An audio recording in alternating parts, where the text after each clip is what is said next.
Oh, sorry. Accidentally dropped your laptop in the pool. Her voice was dripping with fake sweetness, every syllable a dagger. My $2,000 laptop hissed and sank under chlorinated water while she twirled her hair like it was nothing more than a spilled drink. And the reason? Because I said no. Because I wouldn't hand over $29,000 for her ridiculous business idea that even a child could see was doomed to fail. My sister smiled, smug. And then my mother, sitting pretty on the patio chair, sipping her coffee, added salt to the wound. It was just an accident, she said. As if accidents giggled while they watched your life dissolve into bubbles. I didn't argue. Not a word. Because silence can be sharper than glass, and I was done bleeding for people who thrived on my pain. My name is Rachel Monroe. And if you think you know how this ends, stay tuned. Because what happens when betrayal becomes a blueprint for revenge? That night, while the house slept under the hum of cicadas, I made calls. Quiet ones. Calculated ones. I changed a few passwords, updated some settings, locked doors she didn't even know existed. The truth is, revenge doesn't always need fire. Sometimes it only needs fingers, codes, and timing. At 6:15 a.m., when the sun was barely a whisper on the horizon, she woke to something she never saw coming. Her screams split the morning air like sirens. And for the first time in years, I smiled. Because this wasn't about a laptop. It wasn't about $29,000. It was about teaching her and everyone else that some accidents can't be swept under the rug. This was only the beginning. Her scream rattled the house awake. At 6:15 a.m., my sister barreled into the kitchen barefoot, hair wild, clutching her phone like it had betrayed her. My accounts are gone, she shrieked, shoving the screen in front of my mother. All my money. It's locked, Rachel. Mom looked up from her mug, frowning, but calm in that way only mothers can be when they refuse to see the monster in their golden child. I'm sure it's a mistake, honey. Banks glitch sometimes. But I knew better. Because it wasn't a glitch. It was me. I stir my coffee, slow and steady, pretending not to notice the storm unraveling 3 feet away. Maybe, I said softly, you should have been more careful with your passwords. Her eyes snapped to mine, sharp, venomous. She knew. She didn't have proof, but she knew. This is because of last night, isn't it? She spat. Because of your stupid laptop? Get over it, Rachel. I said I was sorry. Sorry. That word dangled between us like a noose. Sorry doesn't bring back years of work. Sorry doesn't replace shattered trust. Sorry doesn't sound like giggles echoing over a drowned hard drive. Maybe you should have been more careful with your business plans, I replied, taking another sip. Her face flushed crimson, her jaw tightening. You're pathetic. You'll regret this. But the truth? I didn't regret anything. Not the midnight calls, not the password resets, not the locked accounts. Because I wasn't just after revenge. I was after balance. For years, I'd carried the weight of her selfishness, the loans she never paid back, the lies she told, the chaos she left behind while Mom cleaned up her mess with excuses. And when I finally said no, she drowned my future in a pool and left. No. Balance was overdue. Mom reached for her hand, placating. We'll figure it out, sweetheart. But my sister yanked her arm away, still glaring at me. This isn't over, she hissed, storming down the hall, slamming her bedroom door so hard the walls shook. I didn't flinch, because I already knew. This was just the first domino. By the time she realized how deep my revenge ran, she wouldn't just lose her money. She'd lose something far more precious. And she'd never see it coming. The slam of her door echoed long after she disappeared down the hall. I sat there in the kitchen, coffee still warm in my hands, listening to the house hum with tension. Mom finally sighed, her voice weary. Rachel, you shouldn't provoke her. She's under a lot of stress right now.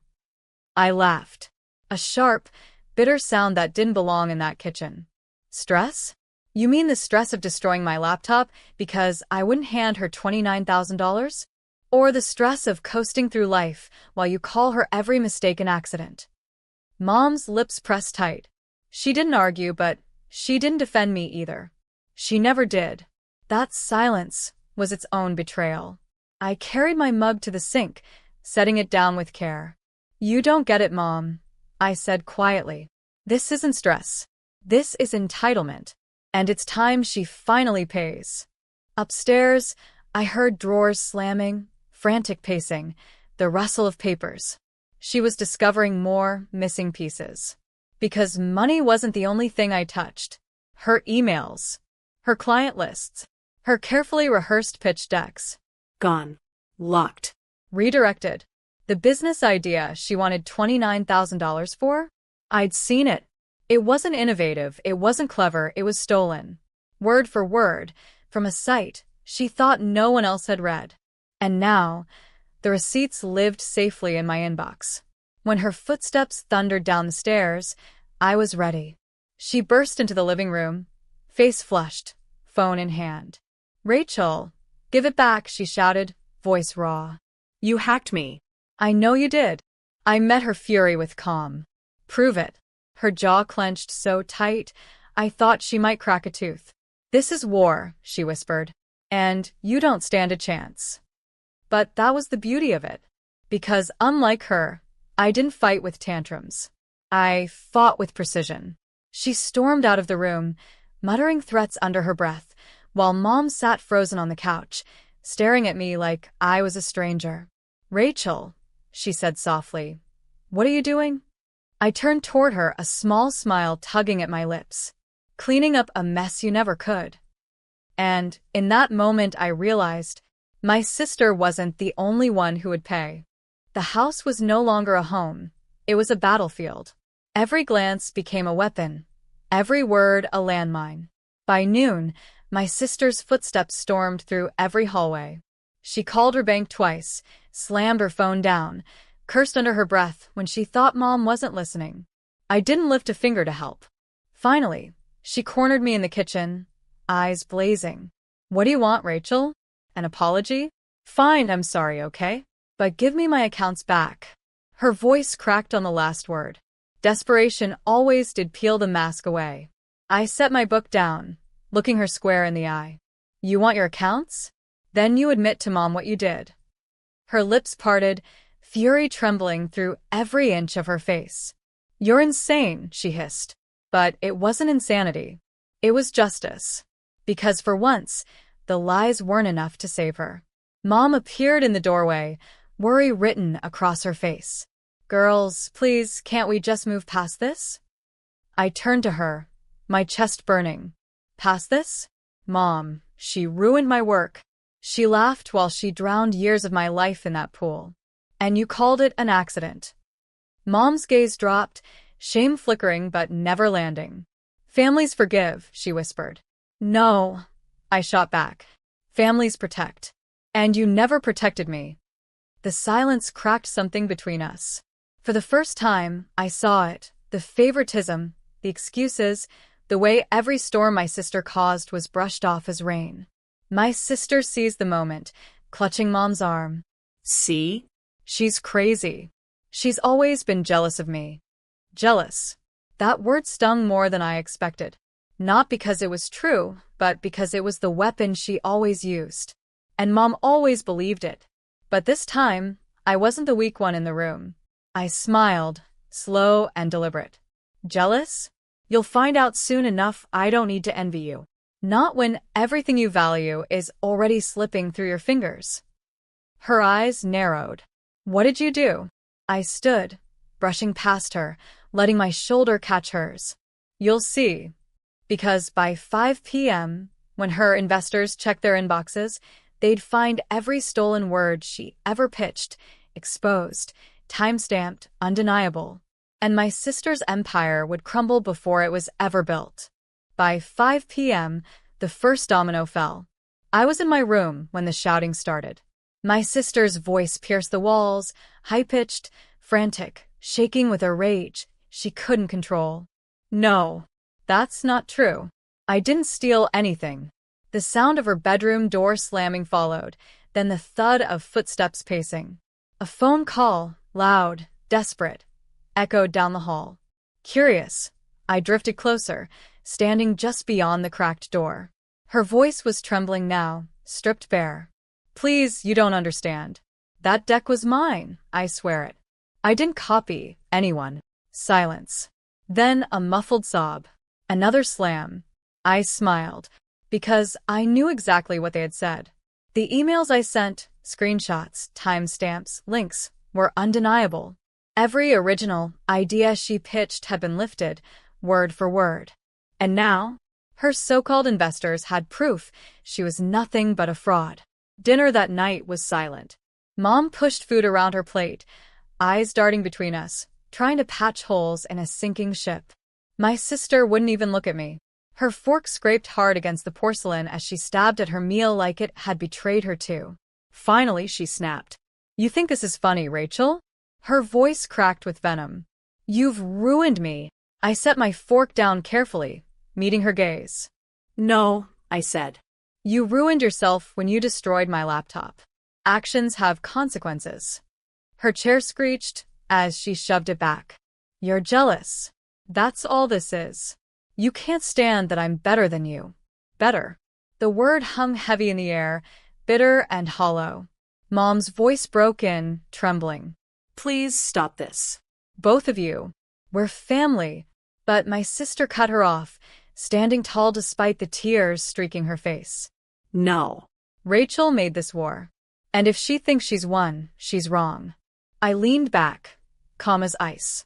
You lost before it even started. Her hands clenched at her sides, shaking. You'll regret this, she whispered. I'll make sure of it. The words were meant to scare me.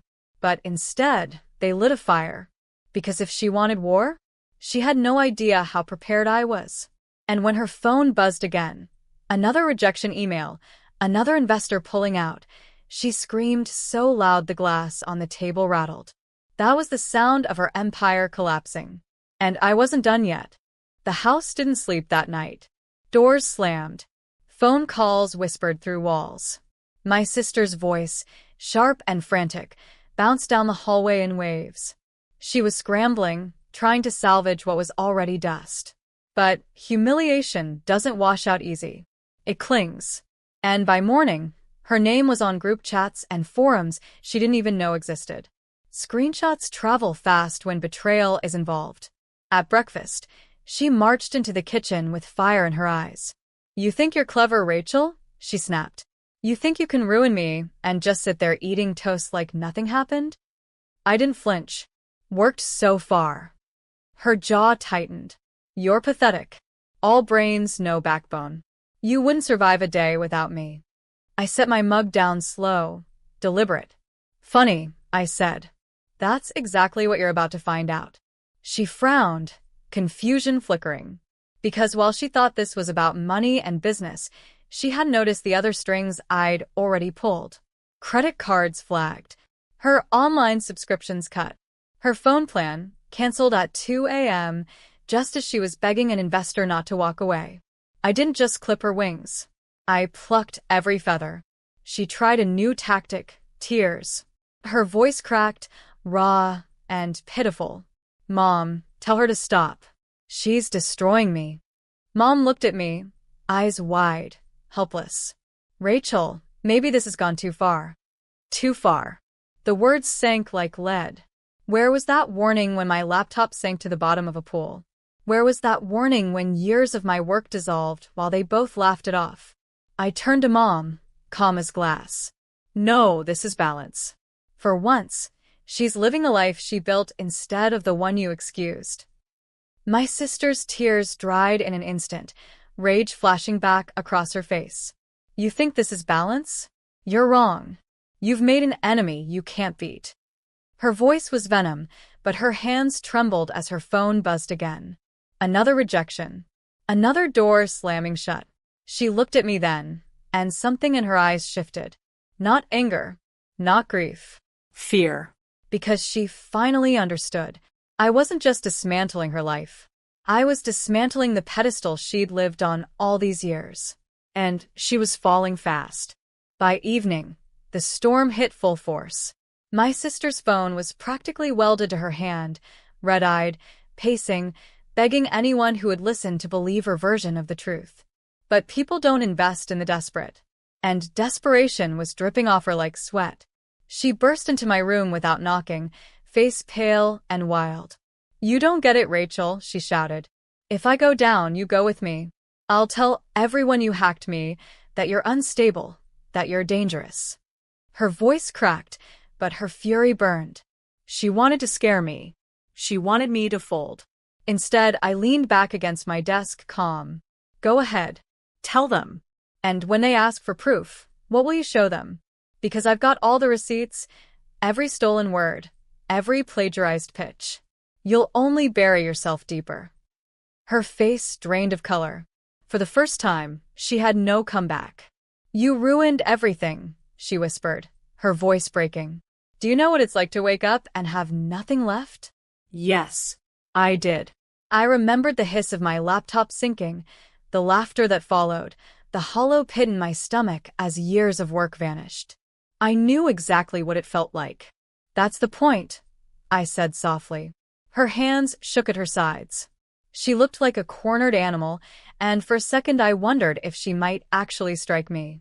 But instead, she spun and stormed down the hall, slamming her door so hard the frame rattled. Mom appeared minutes later, eyes heavy with something between sorrow and disappointment. "Rachel," she whispered, "this isn't who you are. Revenge doesn't heal." I met her gaze, steady. No, Mom. Revenge doesn't heal. But it does remind people that pain has a price. She looked away, unable to argue, because deep down she knew the pedestal she built for my sister was already crumbling. And maybe, for the first time, she was seeing the truth. That night, as the house grew quiet, I heard a sound that was new. Not shouting, not laughter, not excuses. Crying. My sister's sobs leaking through thin walls, breaking in the silence she could no longer drown out. I closed my eyes, and for the first time in years, I felt peace. But the game wasn't finished. Because tomorrow morning, she'd wake up to the final move. The one that would take everything she had left. The sun rose quiet, pale light spilling across the kitchen floor. I sat at the table, coffee warm in my hands, waiting. At 6:15 a.m., her scream shattered the silence, again. But this time, it wasn't about locked accounts or angry investors. This was deeper. Final. She stumbled into the kitchen, phone clutched in her trembling hand, tears streaking her face. They froze everything," she sobbed. "My credit cards, my accounts, my reputation gone. I can't even log in to apply for new jobs. Rachel, I'm finished." Her voice broke into raw, desperate gasps. And for once, she didn't look like the golden child. She didn't look like the sister Mom always protected. She looked small, powerless, Human. Mom hovered behind her, eyes wide, wringing her hands. "Rachel, please. Help her. You can fix this." I met Mom's gaze, steady as stone. "No," I said quietly. "This isn't mine to fix. It's hers to face." My sister collapsed into a chair, burying her face in her hands. For the first time, the arrogance was gone. No smug smile. No defiance. Just silence, broken by sobs. And I realized then, revenge isn't loud. It doesn't always come with fire and fury. Sometimes it's quiet. It's the weight of truth pressing down until the lies finally crack. I leaned forward, my voice calm, final. "You called my loss an accident. You laughed when my work drowned. But what you lost, that was no accident. That was justice." She lifted her head, eyes red, lips trembling. "You hate me," she whispered. I shook my head. No. "I just stopped letting you win." The house fell silent again. No shouting. No excuses. No golden pedestal left to stand on. And for the first time in years, I didn't feel invisible. I felt free. Later that morning, I walked past her room. The door was open. Her desk was bare. The piles of plans and projects were gone, shredded and scattered in the trash. She wasn't on the phone anymore. She wasn't plotting her next move. She was just sitting there, still, broken, facing the one thing she had always run from, herself. And that was the sweetest revenge of all.